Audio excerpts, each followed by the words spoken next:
Tahun 2015 akan segera berlalu, dan di tahun ini banyak kisah selebriti yang menyedot perhatian pemirsa. Sosok Marshanda dan juga Nikita Mirzani, inilah dua selebriti dengan segala kontroversi, sensasi hingga lika-liku kehidupannya di tahun ini. Lantas bagaimanakah kisah Marshanda yang mengalami jalan hidup yang terjal di dalam kehidupannya sampai akhirnya bisa move on?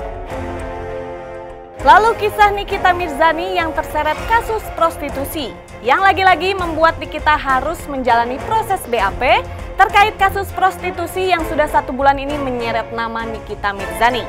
Uniknya, pemeriksaan Nikita dikabarkan dilakukan secara rahasia di luar Mabes Polri. Ada apakah gerangan? Benarkah kondisi Nikita kini semakin terpojokan? Pemirsa, mari kita simak liputannya berikut ini.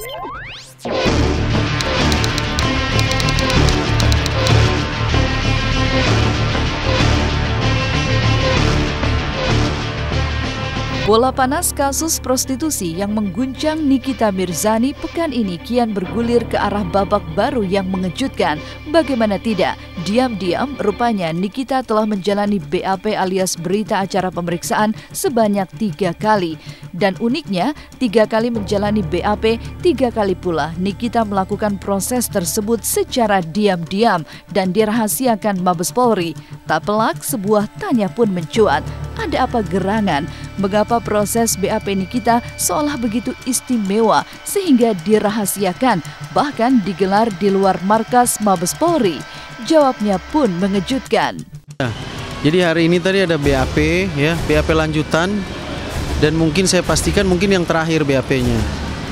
Karena kan keterangan dari Nikita itu sudah diambil sebanyak 3 kali, 3 momen ya. Dia saksi korban.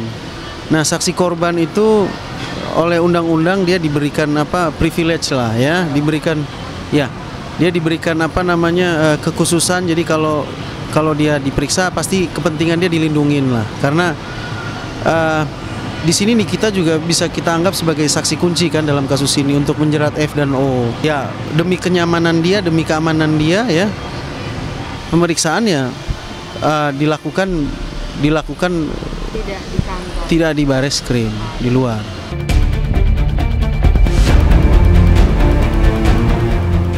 Peran Nikita yang kini menjadi saksi kunci atas kasus prostitusi yang menjadikan F dan O sebagai tersangka pun sontak menggulirkan teka-teki baru. Apa saja yang sebenarnya digulirkan Nikita dalam 3 kali BAP yang digelar secara rahasia tersebut? Jika awalnya Nikita hanya menjalani proses pembinaan di panti sosial saja, kini ketika menanjak menjadi saksi yang harus menjalani 3 kali BAP secara rahasia, mungkinkah posisi Nikita kian terpojok? Entahlah, butuh waktu untuk menjawabnya. Yang jelas, gara-gara tersandung kasus prostitusi, kini Nikita dikabarkan syok hingga membatalkan acara libur tahun barunya. Bahkan Nikita pun dihujam tekanan batin karena mengalami kerugian ekonomi, bahkan pembatalan kontrak kerja yang nilainya konon fantastis. Sayangnya dia nggak jadi liburan ya. Di sini saya bisa bilang ya, ini karena kasus ini ya, pemberitaannya luar biasa. Jadi kasihan lah Nikita ya, karena kasus ini kemudian membuat kontrak-kontrak yang tadinya sedianya memang sudah berjalan untuk dia, kemudian diputus oleh pihak televisi ya. Saya tidak perlu sebutkan siapa, yang jelas tentu karena dia artis ya, beberapa televisi tentu sudah ada perjanjian dengan dia. Ya, dia harusnya jadi juri di salah satu acara, kemudian di-cut juga ya. Dampak secara psikis ke dianya sendiri, secara psikologis ya. Jadi mental dia juga ikut jadi ini ya, kasihan ya.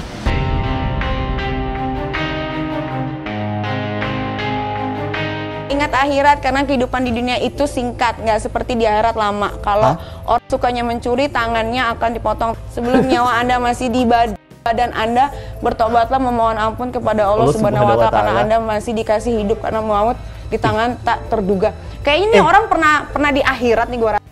Timah panas. Jadi dia tahu loh, gue rasa nih dia udah pernah mati, terus dia hidup lagi gitu. Ini pertegas di sini kalau di dalam saat penyergapan itu namanya tidak ada sosok laki-laki manapun di dalam itu gitu. Jadi ya silakanlah buat pemirsa yang pinter katanya berasumsi sendiri mau ngomong apa kayak terserah ya. Kagetnya ya pas masuk jangan bergerak, tek gitu langsung. Oh, oke. Lu jangan bergerak beneran nggak bergerak gitu? Ya enggak, maksudnya jangan bergerak, aku bergerak gitu. Nggak kan bisa ya? Syuting pagi, pulang pagi. ya gini, masih syuting, bintang tamu. Kalau nggak syuting, kalau nggak kerja kan nanti anak kan udah 2 ya kan. Alhamdulillah nih dikasih rezeki sama Allah. Jadi harus cari nafkah sendiri karena kan udah single parent, yang kedua juga sudah menjanda 2 kali. Nggak ada yang biayain saya, jadi kerja sendiri gitu. Orang mau bilang Niki murah, orang mau Niki bilang gampang, ya udah, yang jelas Niki tidak menjual diri Niki untuk dinikmati para om-om senang, om bayar.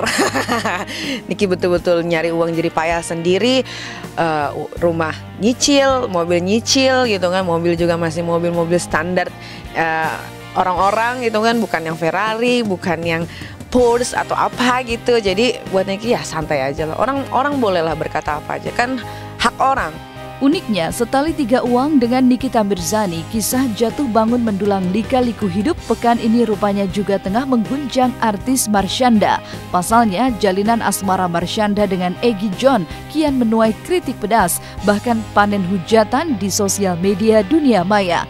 Uniknya, tidak seperti Nikita yang shock dan tertekan, Marshanda justru menghadapi guncangan reaksi publik ini dengan sikap tegar.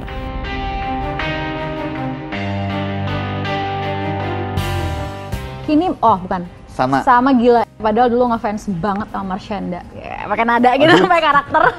Drama. Sekarang, no. Udah bagus pun dulu sama Ben. Kan kasihan Sienna untuk lo sendiri, karena nggak butuh jadi artis untuk punya haters. Jujur ya, sampai sekarang masih kurang nyaman dengan orang-orang kayak, Ca, lo tuh banyak dihujat, Ca, lo gimana? Itu resikonya, if I wanna be an honest person, dan aku udah tahu resikonya bakal kayak gini, so stop keep mentioning it aku, because I've been dealing with that juga, and I'm doing my best every time. Jangankan sama orang lain aja, yang nggak dikenal, Caca itu sangat care ya sama siapapun orang di dunia ini. Caca itu sangat peduli, apalagi sama anaknya. Dia tuh benar-benar sayang banget gitu. Gue pengen dia free, dia nikmatin hidup gitu loh. Maksudnya hidup tuh cuma sekali, jadi lo harus nikmatin every moment dari hari ke hari. Jadi ya udah gitu. Ya, Marshanda beruntung karena Egy John sang kekasih tak pernah lepas memberikan dukungan menghadapi badai. Tak heran meski kerap menuai komentar yang konon mampu membuat telinga panas menyenggol statusnya sebagai janda dengan kekasih yang juga mengalami nasib yang sama, alih-alih runtuh seperti Nikita. Marshanda bahkan sama sekali tak tergoda untuk melakukan aksi hukum seperti sederet artis lain yang menuntut dan menyeret para haters sampai ke jalur hukum karena sakit hati dan tak terima. Karena bagi artis yang akrab dipanggil Caca ini, sejatinya itulah lika-liku hidup. Ada suka, ada pula duka. Ada yin dan ada juga yang. Ada cinta, maka ada benci. Ya, udah pada duda, maksudnya ini Egy ya. Tapi tingkah kayak ABG. Belum puas nih masa pubernya, udah cerai jadi janda. Itu berasa balik gadis puber kali ya. Nggak ada terlihat lagi sisi kehidupanmu.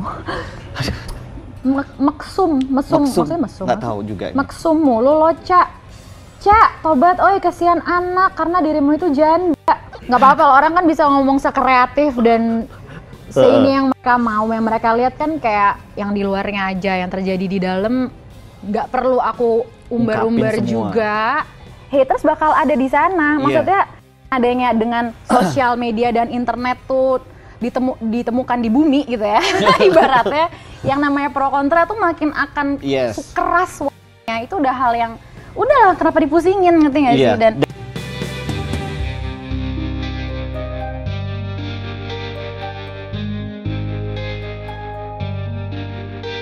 sesaat lagi, Was-Was masih akan kembali mengutas cerita mengejutkan di balik mini konser Aliando di Surabaya.